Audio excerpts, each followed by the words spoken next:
We're continuing our look at the New York Giants 2022 draft class. On today's show, we're going to hear from Alex Frank, host of LockedOn Bearcats, who's going to tell us all about sixth-round pick linebacker Darrian Beavers. That's coming up next on today's LockedOn Giants podcast, brought to you in part by BetOnline. You are Locked On Giants, your daily New York Giants podcast, part of the Locked On Podcast Network, your team every day.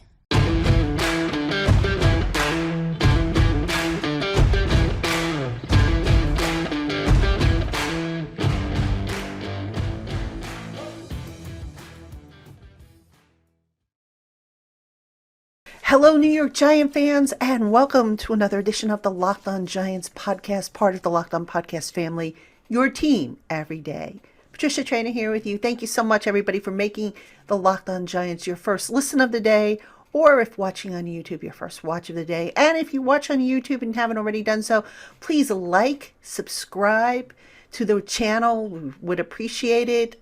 Trying to get to 5,000 subscribers so we can have our big giveaway that I've been talking about. I think you guys will be pleased with what I'm planning to give away once we hit that 5,000 subscriber mark on YouTube. And that'll be open to YouTube subscribers as well as those of you who listen to me on all our audio platforms. So thank you again, and welcome to another edition. We are speaking today with another one of our Locked On College hosts as we continue to go through the New York Giants draft picks.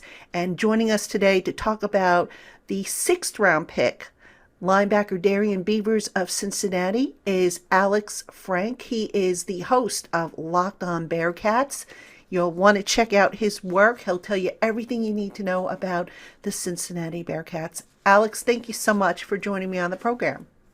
Well, Patricia, thank you so much for having me on. It definitely is an honor to talk to you about a player who I think is going to be a great addition to a Giants defense that, from what I look at, when I looked at their depth chart earlier this week after the draft, I like the players they have. I think it's a defense that's young, yes, but at the same time, I think there are some pretty good players on that side of the ball. Yeah, and they certainly made an effort to beef up the defensive side of the ball, especially at linebacker. They took two linebackers, Darrian Beavers, the second of the two that they took out of Cincinnati. You know, they weren't able to get Sauce. Sauce went to the crosstown rival Jets, but Darrian Beavers, probably one of the underrated picks, I think, of this draft class. So, Alex, I'm going to tap into your brain to find out everything we need to know about Darrian Beavers. 6'4", 237 pounds, native of Cincinnati. So I believe he started his college career at UConn and transferred. Is that correct? That is correct. And you mentioned he's 6'4", 237. Well, that's not always been the case. He's put on some weight throughout his college career. And what that's allowed him to do, Patricia, is become a player with a nose for the football. Not only is he a great linebacker, he can get after the quarterback, but he causes turnovers. One of the biggest plays he made in his college career was forcing a fumble, literally forcing the fumble and recovering the fumble against Indiana as the Hoosiers were about to go in for a go-ahead score and midway through the fourth quarter last year in the third game. And when we talk about plays that sent the Bearcats to the college football playoff, it's the first ever Group of Five team to do so. I think that play should be near the top, if not the top of the list, because the Bearcats were playing on the road at a Big Ten team. They were trailing 14-0. They had battled all the way back. It was a back-and-forth game in the third quarter. The Bearcats had just taken the lead, but here's Indiana on the 5-yard line, and Darrian Beavers makes a play that ultimately saves the season, flips the field, gives the Bearcats good field, actually not good field position at the time, but then what it did was it backed up Indiana, and then the next thing you know, Deshaun Pace with an interception seals the game. Bearcats get a touchdown. They go on to win the game. So Darrian Beavers is going to make plays for this defense. Now, where does he fit into this Giants defense? Patricia, I'm sure you can answer that, covering the team on a daily basis, but I think he can fit right in with some really, really good young players. What kind of defense did they run in Cincinnati? Were they multiple 3-4 base, 4-3? What exactly did they run? Well, that's the interesting question. They actually ran what's called a 3-3-5. And what a 3-3-5 is, three down linemen, three linebackers, five defensive backs. And that defensive concept was deployed against Central Florida in 2019. Marcus Freeman, former Bearcats defensive coordinator, love the guy, wish him all the best as head coach of Notre Dame. He deployed that defense to slow down UCF's dynamic offense. The key was he thought, okay, the more defensive backs we have, the more players we use in the game. You mentioned Sauce Gardner. At that point in time, the coaches still didn't think he was a capable starter because he was sixth on the depth chart going into training camp. Well, he has a pick six in that game because the Bearcats kept rotating bodies in to keep guys fresh. So they played a 3-3-5. Now, is that a great defense all the time? No, but it was effective against slowing down high-octane teams because it gave the Bearcats more options to create turnovers in the secondary. And at linebacker with Darrian Beavers, Joe DeBlanco, who was signed by the Saints, and I think about Juwan Briggs up front. I think about Wilson Huber, who could get after the quarterback and play in coverage. So it's a really unique defense. It was a defense that actually was deployed on a short week, and people at first were screaming to Marcus Freeman, "What are you doing?" They weren't doing that after the game against Central Florida. So it's a unique defense. It's something you don't normally see in the NFL, but Darrian Beavers can at least bring versatility as that linebacker. When you say a 3-3-5, you're not talking a nickel, right? You're talking a different type of alignment where they didn't have a guy covering in slot? That's an interesting question. I'm not really sure.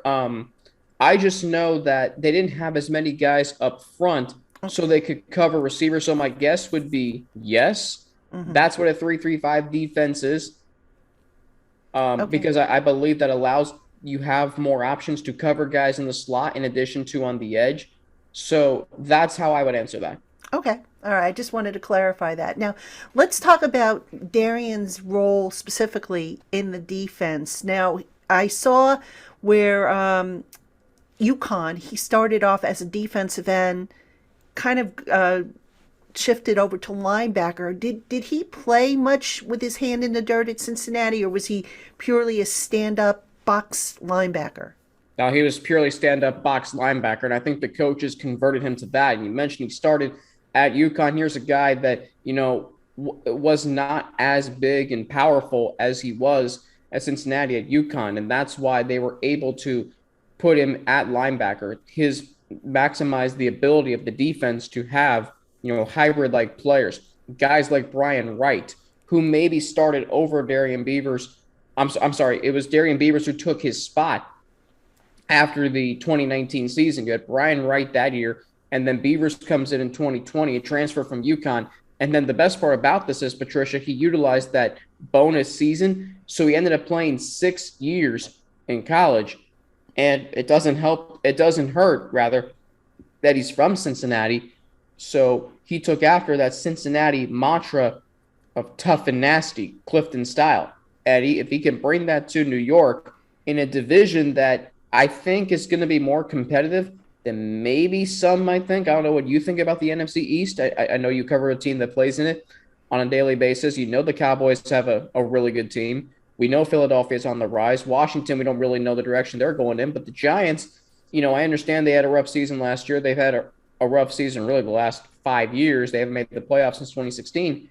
But talk to me, and I want to ask you this, with Darrian Beavers specifically, bringing that, competitiveness to that defense, do you think the Giants can maybe be competitive in the NFC East? Oh, I should hope so. I mean, with the additions they made in the draft class, the big question mark for the Giants is going to be the quarterback. I mean, is Daniel Jones going to take that big step forward that they need him to take? And then I think if he does, they can certainly be competitive.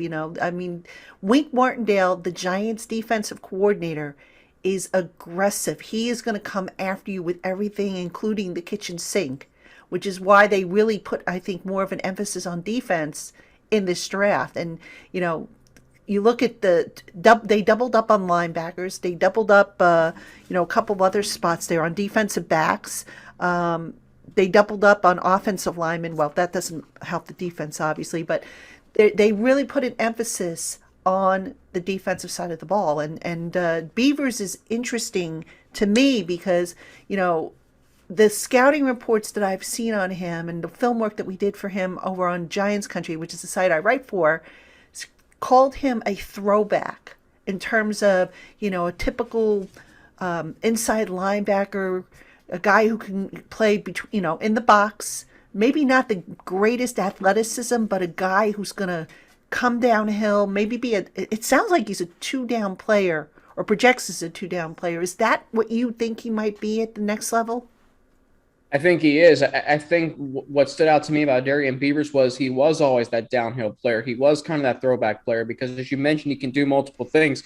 You look at his numbers from his college years, particularly those at Cincinnati. He actually came in 2019, played in 14 games, and had 36 tackles. That went up to 58 in 2020, and then 98 last year, 11 tackles for loss. So here's a player who I think, yes, kind of reminds me of that throwback linebacker because he's so big and physical. You look at linebackers in today's NFL, I'm not sure if they're as big as they used to be. I'm talking about when I think of linebackers from like 15 years ago, I'm thinking of Ray Lewis. I'm thinking of Terrell Suggs. I'm thinking of Brian Urlacher, guys like that, maybe Patrick Willis.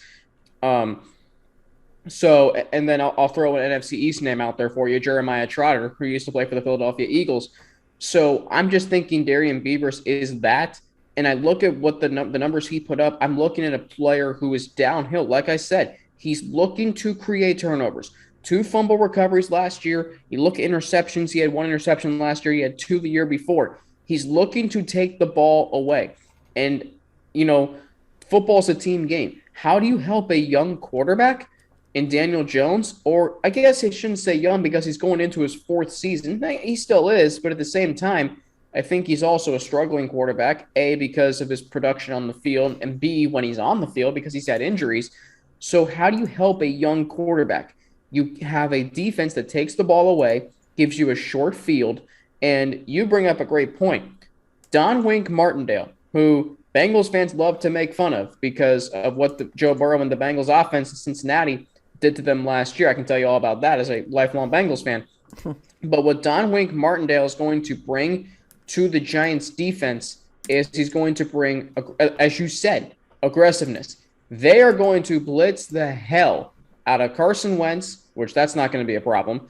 Jalen Hurts, maybe more of a problem because he's got good running ability. And Dak Prescott, who, say what you want about Dak, and he can run, but let's also not forget, he's also, he has 1 serious injury. He's had 1 serious injury. So they are going to, nobody wants to see a player get hurt. But they're going to go after Dak Prescott. They're going to get after the quarterback. It could turn out to be much like the Giants' defensive lines that won 2 Super Bowls against Tom Brady and the Patriots. So it's a great fit for Don Wink Martindale. And Darrian Beavers, I'm not going to compare him to Terrell Suggs because Terrell Suggs is one of the best linebackers, defensive ends of this generation. But he kind of reminds me of him a little bit because he can get after the quarterback. He's downhill. He's looking to take the ball away. No plays off, nose for the football. That's the kind of player I think the Giants defense really needs to add depth to what's a young but emerging defense. All right, Giant fans, we have more coming up on today's LockedOn Giants podcast. But first, BetOnline.net is the only place that offers the best information on the latest odds, contests, and player props for all your sports betting needs. No matter what sport you're into, BetOnline.net has you covered. Plus, they offer everything you need to know for live betting and for your favorite Vegas casino games. Head on over to BetOnline.net today to learn more about the trends and the action. BetOnline, where the game starts. Let's talk about, the fact that he was a 6th-round pick. Usually that signals that, a guy who's in development doesn't mean that he can't make the 53-man roster. Obviously, he'll get a chance to compete. But let's talk about his strengths for a moment here. He's got strength. He's physical. He seems to, like I said, he's a downhill player. He looks like he's got good instincts. What else does he bring to the table in terms of strengths? Well, you said those strengths. That's what I think about when I think of Darrian Beavers. I think of a player who is physical. I think he can play multiple positions. And I just think his ability to create turnovers and he just adds depth to the defense. My only weakness for Darrian Beavers, I would say, is sometimes he got lost in the shuffle with all the great players on the Bearcats defense. He stayed healthy all season. He's got a nose for the football. I don't remember how many penalties off the top of my head he was called for last year. So maybe be on the lookout for that because he played so hard every single play.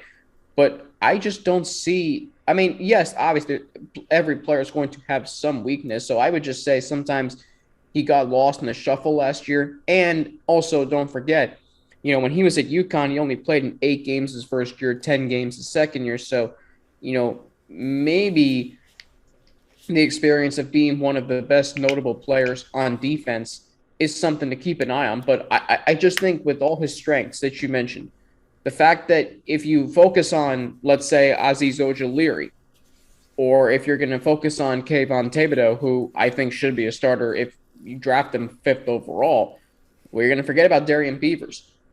So he's always going to be there if he ends up making the roster. Now, you mentioned him being a 6th-round pick. We know that, sometimes that's not ideal. You got to fight your way up. Now, then again, we've seen 6th-round draft picks like some guy named Tom Brady end up becoming the greatest player at his position of all time.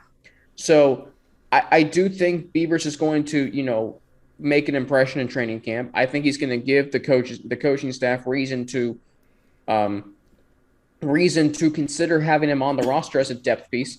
Because, again, it only helps to have a player. Because the one thing the Giants struggled to do last year was score, right? They didn't really have a great offense. Sometimes it was a very stagnant offense. So if you can create turnovers inside the opponent's 30, inside the opponent's 20, then that makes it easier for an offense that with a new head coach and is they have a new offensive coordinator too, right, Patricia? Yeah, Mike Kafka. Well, Brian Dable is an offensive minded, but they hired Mike Kafka, yeah. Okay, so they have a new offensive-minded head coach, new offensive coordinator. So all Beavers can do is set that up. Sometimes your best offense is your defense. I think that's more basketball saying, but it's also a football saying. So that's what I think Beavers can bring. Sure. Okay. Now, where does he really need to take the biggest jump as he enters the NFL? I mean, some of the things that I know we saw in his film, sometimes he gets caught up in the wash a little bit, was unable to shed a block as quickly as you need him to. Obviously, coverage is not going to be one of his strengths if he's going to be a 2-down linebacker. And is he, how's his sideline to sideline range? I mean, what do you see, though, as the biggest thing he needs to really tighten up as he goes to the NFL? Yeah, he's definitely a middle of the field player. So I think that having that lateral speed, being able to get from sideline to sideline, because I look at some Bearcats linebackers last year, like Joe DeBlanco and Will Huber, and I look at linebackers of years past, and they had that. Beavers was more of, man in the middle. So I think he definitely needs to get better there. And I also think, like you said, just, he's still kind of an undersized linebacker. I mean, 6'4", 237 is okay. It's not ideal, but understanding that there are some big players in the NFL. You look at the Cowboys offensive line, you look at the Eagles offensive line, those two teams in particular. I mean, he's going to have to, I think, put some weight on. I think he's going to realize that the NFL is a more physical, level than college. I think it's a faster game than college. So he's going to have to, find that combination of speed and strength. Now, do I think he can? Yes. Here's a guy, Patricia, who was from Cincinnati, played at Colerain High School, it was Fairfield. I think it was Colerain, though. Went to UConn for 2 years, came back to Cincinnati in 2019, was behind linebackers like Brian Wright, Jarrell White, those players, burst onto the scene in 2020 with 2 interceptions, and day before, he had a forced fumble that year. So he made an impact defensively, comes back for his senior season, or rather, I think, was his senior season yet? Either that or super senior season. You get the point. Used his bonus year of COVID eligibility. Right. And on a defense that was so talented with guys like Sauce Gardner, you mentioned, guys like Myjai Sanders, who was a 3rd-round pick, guys like Curtis Brooks, who was the 7th-round pick to the Colts, guys like Brian Cook. I can name every player on that defense. You kind of overlook Darrian Beavers. But the play against Indiana and his play throughout the season really was just It was always consistent. You always knew what you were going to get. And I think maybe a reason why he dropped to sixth round is because this draft was so unique, because there was, a deep offensive line class, deep edge rushing class, deep class of wide receivers. Not a lot of eye popping quarterbacks. Now I'll say Desmond Ritter's eye popping in my humbly unbiased opinion, but I just think that might be the reason why he fell to sixth. You watch though, Patricia. I think this is a steal for the New York Giants, a defense that is getting better, a team that I'm going to hype them up a little bit. I think can be competitive. I mean, I thought that last year. I liked what Joe Judge, the former head coach Joe Judge, was bringing with that, just that all-out physicality, mentality, and just, being rough and tough and ready for battle, which, New York Giants football, when it's at its best defensively, from what I've seen and being a fan growing up, was when the defense was getting after the quarterback, forcing turnovers. And that was the case in the 80s, the early 90s. It was the case in the late 2000s with that defensive front with Steve Spagnuolo. I think Darrian Beavers can help the defense get back to that, especially with a guy like Don Wink Martindale. The New York Giants, I think people still have that tarnished image in their head of a QB sneak on 3rd and 9 from the 4-yard line in the final game of the season. Okay, just get that out of your head and understand that what this organization with a new GM, new head coach, new offensive coordinator, new defensive coordinator, there's a lot of new here, but there's a lot of potential here, and Darrian Beavers adds to that. For sure. I mean, listen, this has been an amazing class, on paper at any rate. All right, Giant fans, we have more coming up on today's Locked On Giants podcast. But first, there's only one place to find what you need quickly for your car or truck, and that's at rockauto.com. Rock Auto has over 20 years of offering competitive pricing on thousands of parts for every make, model, and manufacturer. Check out their extensive website, and don't forget to write down Locked On in their How Did You Hear About Us box so that they know we sent you. Rock Auto, amazing selection, reliably low prices, all the parts your car or truck will ever need. rockauto.com. What does Darian Beavers bring on special teams? Because all young players, especially those late day 3 picks, have to contribute on special teams. Does he have experience doing that? And what teams did he play on? That's a question I'm not really sure about. I don't know if he played special teams or not when he was at Cincinnati. I don't remember that off the top of my head. Special teams for Cincinnati was really good, but if he ends up, I don't see him really as a special teams player. I don't think he has. I think he's more physical. You want guys on special teams. When I think of them, you obviously want your guys up front, but I think about your gunners. I think about those guys, running down the field to get after the punt returner, causing them to signal fair catch or, tackle him for a big loss. I don't know if Beavers is that kind of player. So maybe don't look for something there. But again, on defense, that's where he's going to make his biggest impact. Okay, they all do ultimately have to start on special teams, and especially linebackers. So, if he didn't do it much in Cincinnati, and, I'm sure he's going to get an opportunity to do it here with the Giants. But, look, right now the Giants inside linebacker position, just to kind of set the table, they brought back Blake Martinez, who's coming off of an ACL. He's going to be in the final year of his deal. I think they redid his deal to where he's got a voidable year, which means they're going to have openings coming up down the line. So they've got Martinez, they've got Tay Crowder, who's a holdover. They've got, who's the other linebacker they drafted? Micah McFadden, who was their 5th-round pick. He's going to compete with Beavers. They've got Carter Coughlin, Cam Brown, and I'm sure I'm missing a couple of other guys.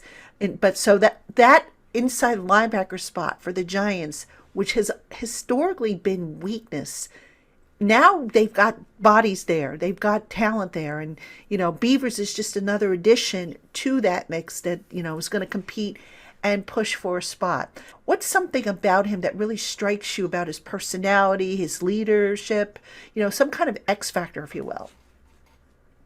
I think that's what I never had the chance to meet him in person. Unfortunately, a lot of that due to COVID restrictions in 2020 when he really burst onto the scene. And going back to your previous question, I don't know. I'm not sure how much special teams action Beavers got. Maybe he did. So he probably will get some of that in training camp. So he'll have to become good at that. But I would say, yeah, his leadership, he was really kind of a quiet guy to me. You didn't hear a lot about him. I didn't spend a lot of time around the team last year or in 2020 or in 2019 when I started commentating games at Cincinnati. But I think his leadership, because he's been there before, he's from Cincinnati. You saw him last year come back for a senior season on a team that was very, very talented. It was also a team that was, really close knit. And I think Beavers had a large say in that. You look at the plays, you look at the way he played, the plays he made. I think his leadership is going to, I would like to think that could be an X factor for this New York Giants team. Okay. And by the way, I looked up, I went to Pro Football Focus to see if he had any snaps on special teams. He does have quite a bit, actually. He played kick return, kick coverage, punt return, punt coverage, and he was on the field goal block team. So it looked like he was on all the teams. Now, he didn't do as much of it for Cincinnati, it looks like. He did more of that for UConn. That's where the bulk of his special teams work did come. So I'm looking at what he did for Cincinnati. Yeah, it looked like the bulk of his work for Cincinnati might have come on field goal block and punt return. But certainly when he was with UConn for the 2 seasons in 2017, 2018, that's where he did the bulk of his special teams. So he does have that background, not as much though with the Bearcats as you pointed out, not being able to remember. You would know if he if he was a big a big part of special teams. But yeah, that's definitely going to be something he's going to have to do, I would think, coming forward. All right, what else about Darrian Beavers? We've talked about his strengths, where he has to take the biggest growth. What else about his game do you think is just going to make Giant fans fall in love with this guy? I think just because he loves the game. I think because you see the way he plays. He doesn't take any plays off, and that's something that the New York Giants need. They need a defense that reminds them a lot of the linebackers that they had on their Super Bowl winning teams. I'm thinking about guys like I forget how to pronounce his name for the life of me. Ward number 55, Mitchell, Kavika Mitchell. That's what I'm thinking. Yeah, Kavika Mitchell. I'm thinking of linebackers like that. Antonio Pierce. I mean, how can you forget about that guy? That unquestioned leader of the defense. So I just think about New York Giants fans. I think are going to love that he loves the game. I think you're going to see it on every single play. That he's going to get fans in MetLife Stadium to like what this defense is doing. I think he's a great fit for Wink Martindale's defense, and I'm looking forward to seeing how he plays and how he fares with the New York Giants and starting this year. Yeah, I am too. I can't wait to meet him and all the draft picks. Always an exciting time when they come. And the one quality that I'm hearing all these guys have is that they're pretty much humble guys. Kayvon Thibodeau maybe being a little bit more outgoing in that regard, but he has some humbleness to him from what I understand. So just sounds like a group that's coming in ready to get to work. They're going to do some great things for the Giants. Now, I don't know if all 11 picks are going to make the roster. I think some guys are going to end up on the practice squad, but the competition is going to be there, and it's going to be really, really fun to watch this team this summer at training camp. Alex, thank you so much for and can I add time. one more point? Can I add Sure, one more point, sure. Patricia? Because Yeah, you mentioned absolutely. you mentioned Beavers' humbleness. Like, keep in mind this: he's from Cincinnati, which I am too, and the Midwest. I said this about Sauce Gardner. When you come from the Midwest, when you come from Cincinnati, when you come from Detroit, you're taught these things. You're taught hard work. You're taught to be humble. You're taught to have passion for the game, and you're taught toughness. And Beavers has all those things. You go to UConn for 2 years, you come back to Cincinnati, and the stars aligned where he was able to carve out a role on a team that had a boatload of recruits from Cincinnati, which is a football hotbed in this country, and B, he was able to make an impact as a Cincinnati recruit. It's kind of those 2 points that go intertwined. But when you talk about a player coming from that area of the country, he's going to bring that to a team in New York that, and when you think of New York, I mean, I think of a team that's flashy, that is going to run up the score. That's not who the Giants have been historically, Patricia, from my vantage point. Like, my dad, who lived in New York, he he always talks to me about how great Lawrence Taylor was. Lawrence Taylor, okay, well, the Giants prided themselves on physicality. I mean, Super Bowl 25 when they played the Buffalo Bills. Now maybe those listening are asking, how the heck does this guy remember that game? Well, I've seen the game on whatever many highlights many times. The Giants defense, I mean, they completely unraveled the Bills offense, and that was no slouch of an offense. Yeah. So the Giants historically have been physical. They've been about defense. They've been about running the football.